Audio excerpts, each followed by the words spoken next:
Dans cette vidéo, on s'intéresse toujours à la deuxième famille de pourcentages, les pourcentages d'évolution, et on va apprendre à calculer un taux d'évolution, c'est-à-dire un pourcentage d'augmentation ou de diminution, en connaissant les valeurs avant et après l'évolution.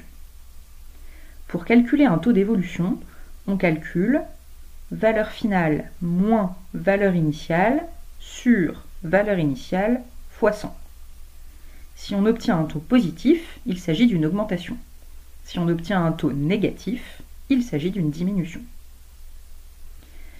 Par exemple, le nombre de trottinettes électriques dans les rues parisiennes est passé de 5200 en novembre 2018 à 6200 en décembre 2018. Quel est le pourcentage d'évolution?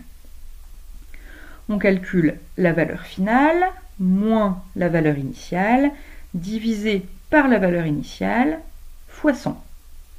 On obtient 19,2 et c'est une valeur positive, donc le nombre de trottinettes électriques a augmenté de 19,2% en un mois. Deuxième exemple.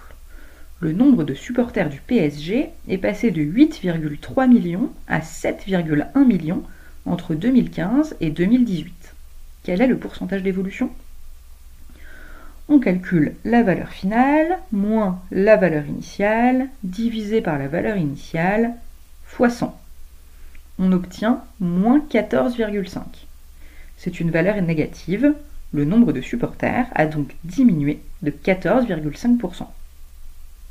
On retiendra que pour calculer un taux d'évolution, on calcule la valeur finale moins la valeur initiale divisé par la valeur initiale fois 100. Si on obtient un taux positif, il s'agit d'une augmentation. Si on obtient un taux négatif, il s'agit d'une diminution.